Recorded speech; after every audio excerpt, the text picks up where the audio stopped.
안녕하세요. 33세 동갑내기 남편을 두고 있는 결혼 2년차 여자입니다. 현재 아이는 없고 저하고 남편은 둘 다 맞벌이 부부로 살고 있는 중이에요. 바로 사연을 시작하기에 앞서 제가 결혼을 했던 2년 전에 그때가 아직도 생생히 생각이 납니다. 남편이 자신과 결혼을 해주는 저를 무척이나 고마워하고 또 미안해 했었어요. 그도 그럴 것이 이 집안에 며느리가 참석해서 지내야 할 제사가 많아도 너무 많더라고요. 저는 남편과 연애 때부터 교회를 다니는 사람이었는데 사실 독실한 기독교인까지는 아니었습니다. 단지 친구들이랑 어울려 놀고 싶은 마음에 교회를 어릴 적부터 다니는 사람이었는지라 시집을 가서 제사를 지내고 말고를 결정하는 데에는 그리 큰 껄끄러움이 없었어요. 종교도 남편을 따라서 얼마든지 바꾸거나 없앨 마음도 있는 상태였고요. 한 번은 속으로 난 교회를 다니는 사람이지 제사 같은 건 지내지 못해 라고 남편에게 말을 해볼까도 싶었지만 남편과 그런 문제로 거짓말까지 해가면서 제 결혼 생활에 떳떳하지 못한 모습을 남기고 싶지 않았어요. 참 바보 천치 같은 처녀자 발상이었죠.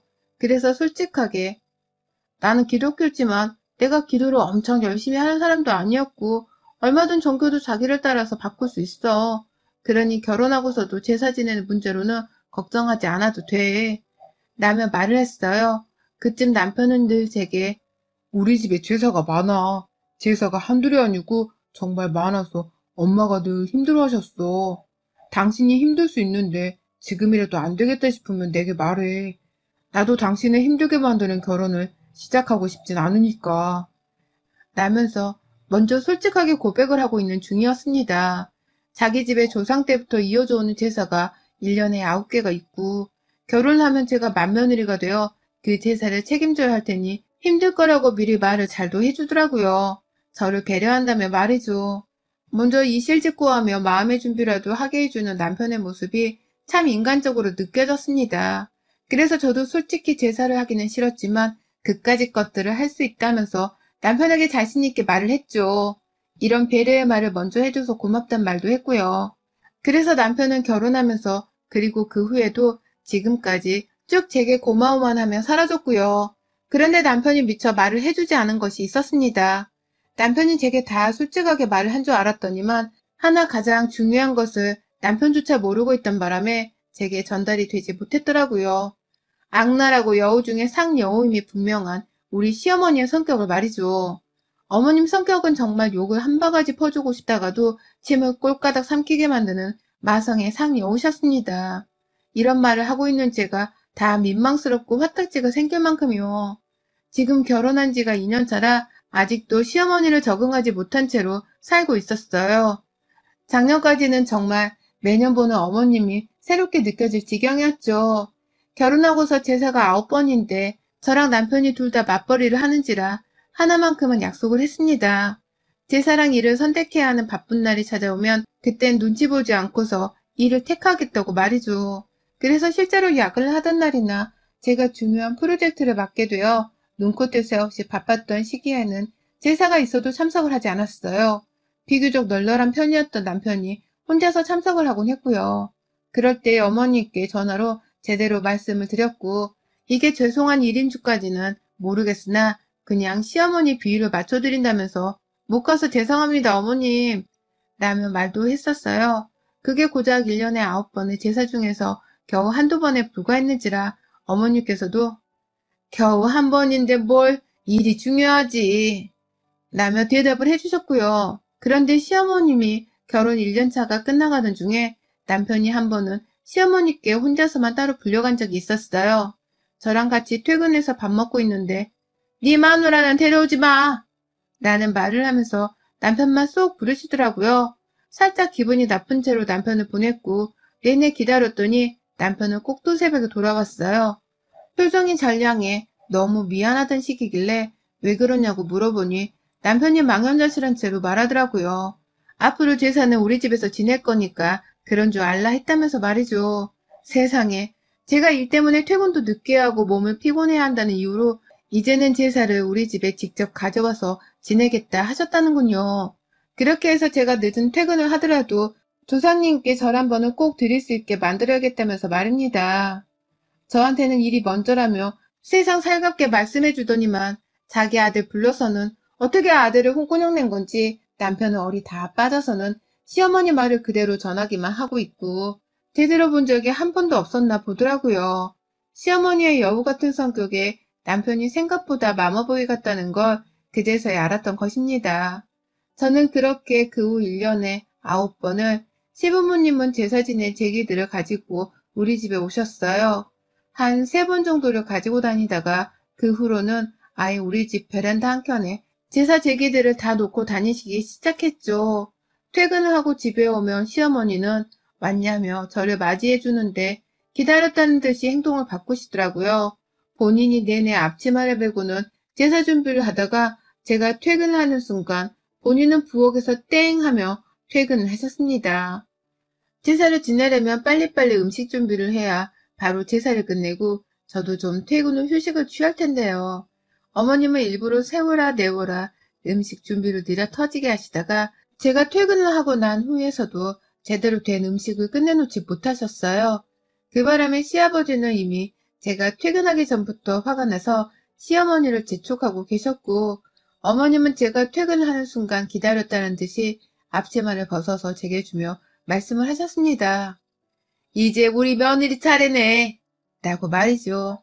그러면 저는 옆에서 빨리 음식을 만들려고 인상을 잔뜩 찡그리고는 시어머니를 노려보고 계시던 시아버지 눈치를 보면서 그 앞치마를 후다닥 받아들였고 퇴근 후 한 번을 제대로 앉아서 쉬지도 못한 채 요리 준비를 빨리 끝마치곤 제사를 지냈어요. 제사 하나 지내는 것도 절만 한다고 해서 끝나는 게 아니거든요.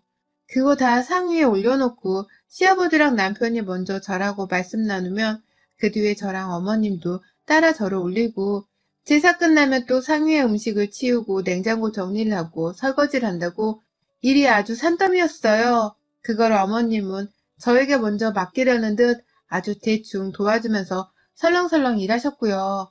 마치 며느리가 들어왔으니 이제는 제사를 혼자 안 지내도 된다는 식으로 그 많은 일들을 일하다 온 저한테 떠넘기려 하는데 저 혼자서 얼마나 가슴이 꽉 막혔는지 모릅니다.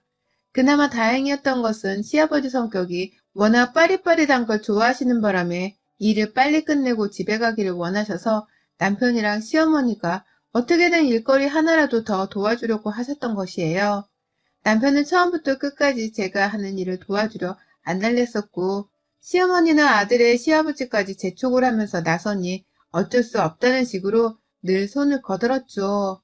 어떻게든 우리 집에서 하루 정도는 자고 가고 싶은 눈치를 여러 보이시면서 아유 제사 하나 끝내니 시간이 금방 가네. 그냥 자고 가도 되는데 라고 말씀을 하셨는데요. 이것 또한 천만다행이게도 저희 시아버지께서 아무 곳에서 잠을 자지 못하시던 바람에 뭘 여기서 자긴 자 멀쩡한 집을 놔두고 그러니까 집에서 그냥 제사를 지내자니까 쓸데없이 왔다 갔다 해가지고는 라면서 신경질을 부리시는 바람에 조용히 두 분 다 시댁으로 돌아가셨습니다. 전 정말 저를 위해 주는 남편과 까탈스럽고 빠릿빠릿한 시아버지가 안 계셨으면 절대로 지금까지 버티지를 못했을 거예요.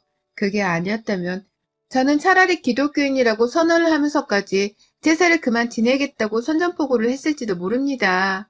저는 계속해서 몸도 피곤하고 마음도 피곤하다며 남편에게도 감정이 무뚝뚝해지더라고요. 분명 우리는 아직 신혼인데 우리가 이런 식으로 시부모님을 1년에 9번이나 맞아서 우리 집에서 제사를 지내야 하나 싶었던 것이었죠. 남편이 미리 경고한 내용이긴 했지만 이게 참 알고 당해도 기분이 더러운 건 어쩔 수 없는 겁니다. 회사 일이 바쁠 땐 빠질 수 있기라도 했는데 이제는 빠지기는커녕 계속해서 우리 집에서 제사를 다 지내는 꼴까지 다 봐야 했는지라 기분이 좋지 못했어요. 제가 이렇게 감정의 변화를 겪으니 남편도 결국 제 걱정을 하기 시작하더라고요. 그러더니만 코로나가 심해지는 와중인데 우리는 언제까지 1년에 제사 9번을 다 지내면서 살아야 해. 라는 식으로 딴지를 제대로 걸었어요. 이러다 제가 교회를 나간다고 제사를 아예 안 지낼 수 있다고 말할지도 모른다는 말까지 시어머니께 전한 건지 시어머니가 살짝 겁을 먹고서는 자기 집에서 다시 제사를 지내겠다고 선전포고를 한 겁니다. 절대로 제사를 안 지내겠다는 소리를 못한 채로 그저 자기 집에서 다시 제사를 지낼 테니 집으로 시간이 되면 오라는 식의 말을 하신 것이었어요. 저는 그마저도 어디냐면서 무조건 감사하다고 오케이를 날렸고, 그건 저를 걱정하던 남편도 마찬가지였습니다. 그런데 다시 제사가 본래의 자리로 본래의 주인에게로 돌아간 것뿐인데 이상한 일들이 벌어지기 시작했어요. 그 후 지금까지 시댁에서 지낸 제사가 5번 정도 있었는데요. 시어머니가 이상한 장꾀를 또 부리기 시작하신 겁니다. 제가 회사일 때문에 제사에 참석을 못하자 저희 집으로 제사를 무턱대고 들고 오셨던 그 배짱을 아직도 잃지 않으시고는 저에게 보란듯이 써먹기 시작한 것이었어요. 평상시엔 참 아무렇지 않게 연락도 하셔서는 자기 아들 안부를 묻고 또 주말에 할 일이 없으면 시댁에 오라면서 잘도 부르며 저희를 찾는 분이셨습니다. 단 한 번도 아픈 적이 없으셨을 만큼 늘 팔팔한 상태로 며느리와 아들 얼굴 한 번을 더 보려 하는 분이셨어요. 그렇게 찾아가면 아무 일도 하지를 않고 자기 집인데도 불구하고 며느리한테서 깎이는 과일, 차려지는 밥상 등을 얻어먹으려고 늘 혈안이 되어서는 부엌으로 저를 집어넣는 분이기도 하셨고요. 그런 어머님께서 참 신기하게도 다가오는 제사 때만 되면 한 달 간격으로 들어눕기 시작하더라고요. 그러니까 1년 12달 중에서 제사가 있는 날이 무려 9번이라 거의 매달 시어머니를 만나야 하는 것과도 다름이 없는 팍팍한 스케줄을 가지고서 살았습니다.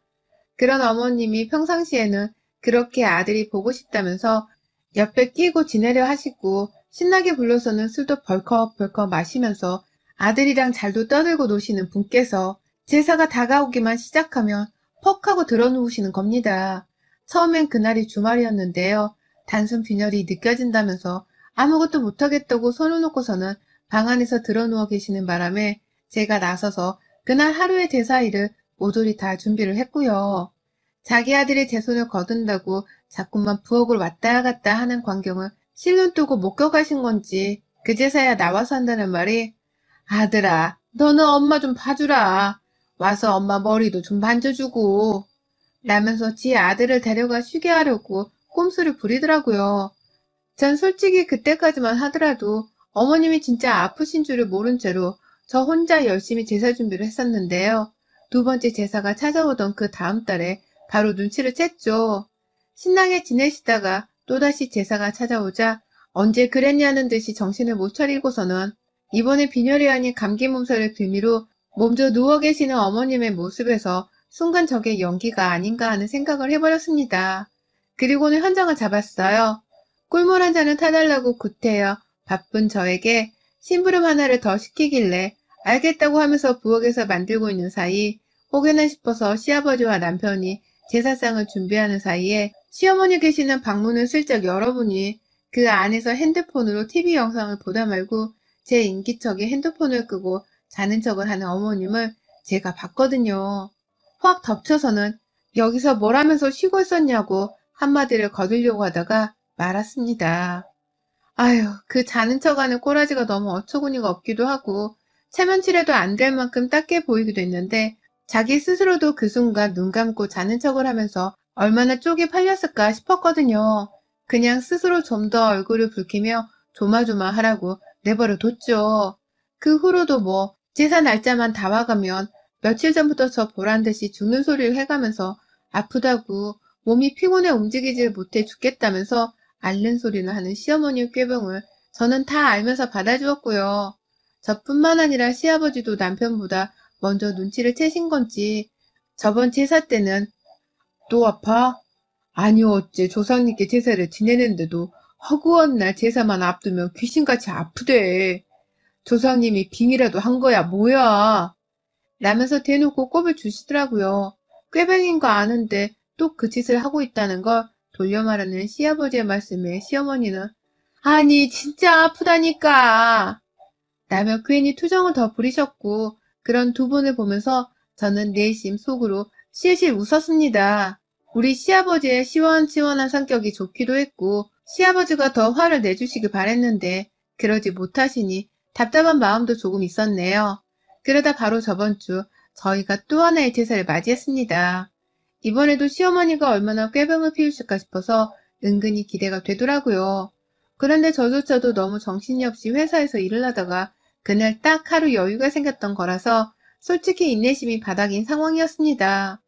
나는 일까지 하느라 힘들어 죽겠는데 시어머니가 또 내 앞에서 보란 듯이 아프다고 꾀병을 부리면 내가 단단히 화가 날지도 모른다는 생각을 하면서 시댁을 찾았어요. 솔직히 가기 싫어 죽겠었지만 옆에서 제게 미안해 어쩔 줄 모르는 남편이 다 불쌍하다며 그냥 갔습니다. 일단 갔어요.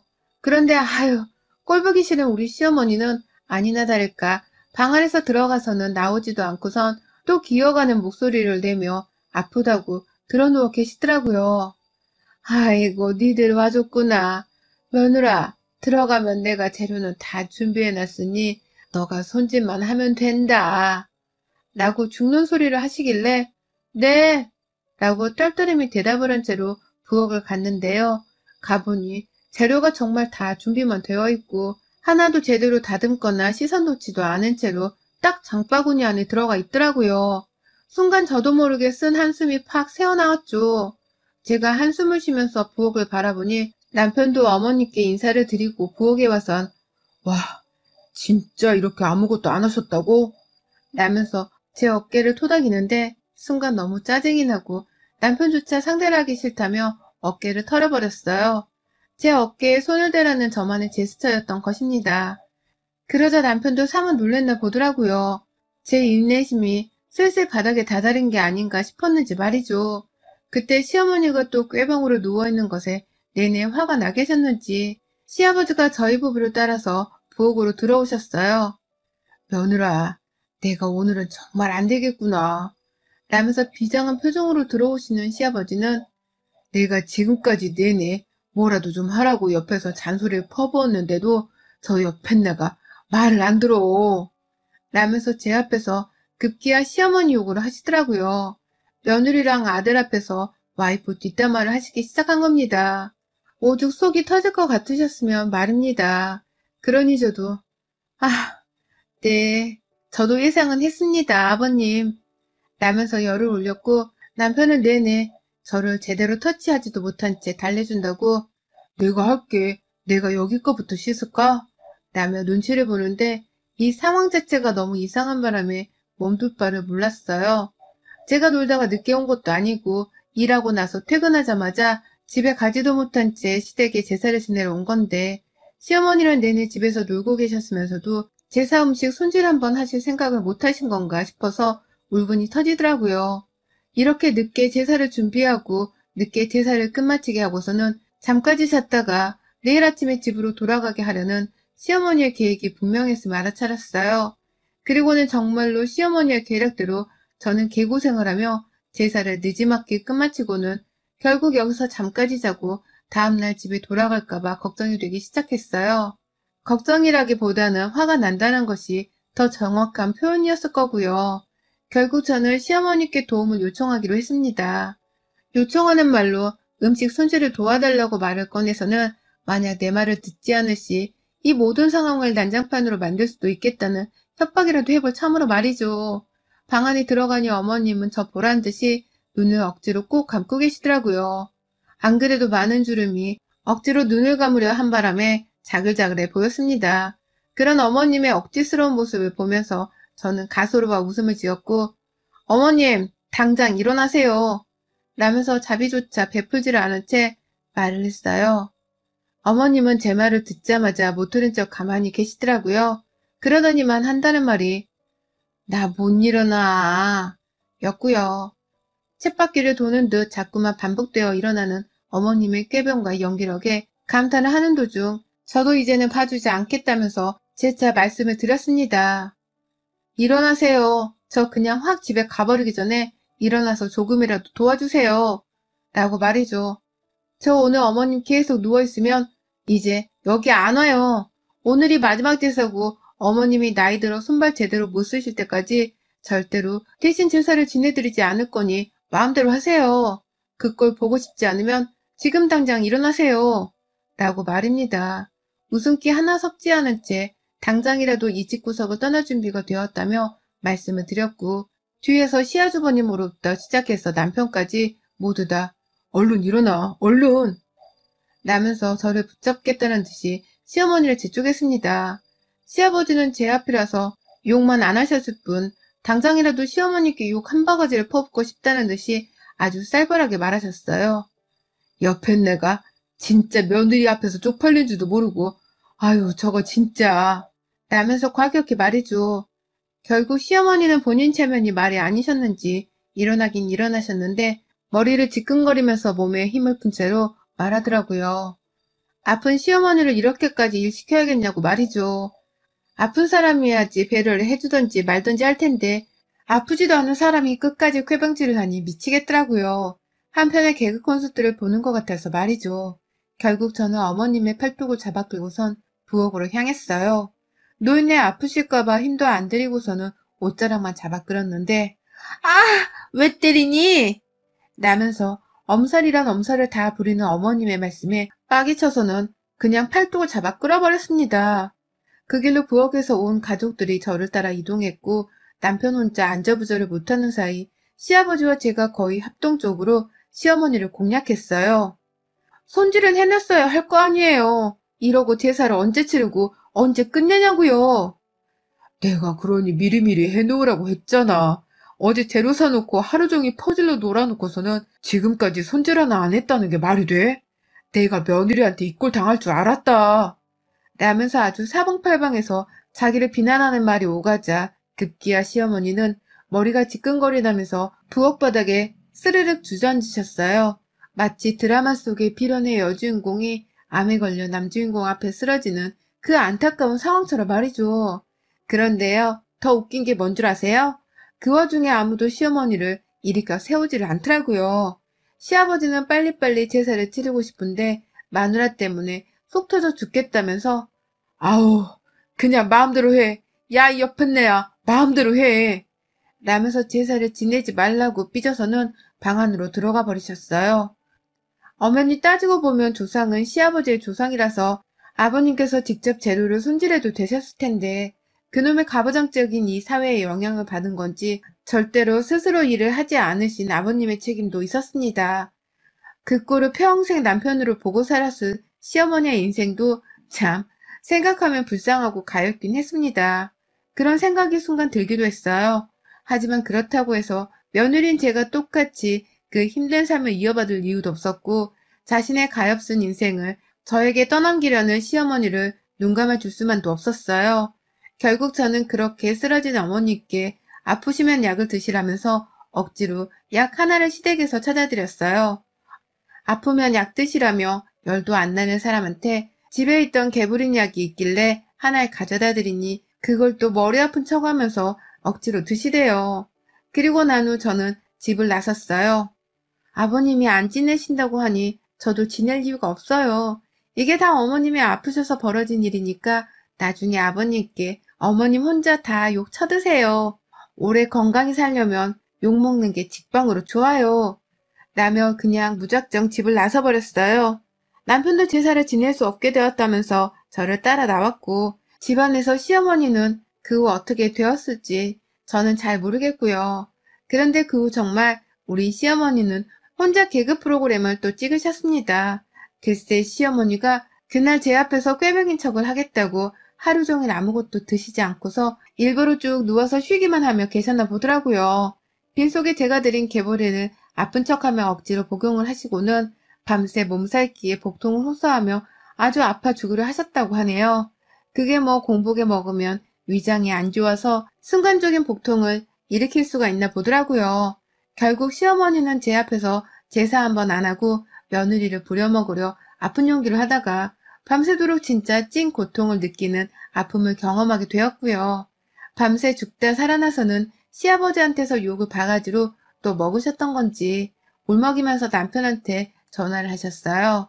자기가 왜 이 나이가 되도록 제사 때문에 네 아버지랑 싸워야 하냐며 인생을 따져묻는 하소연을 하셨고 남편은 그 소리를 한 귀로 듣고 한 귀로 흘리면서 그래도 며느리한테 그 고통을 똑같이 전가하는 건 아니야 엄마.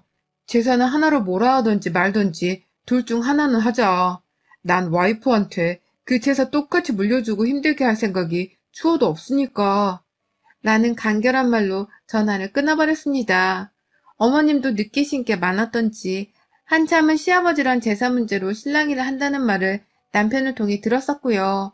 저는 이대로 내 평생 시어머니와 이런 식의 갈등이 생길까 싶어서 다음 제사는 절대로 참석을 하지 않기로 했어요.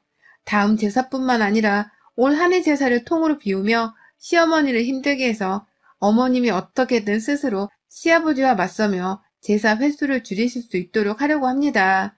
그래서 제가 미래의 제사고 뭐고 더 이상 결혼해서 시댁 문제로 힘든 일이 없길 바라고요.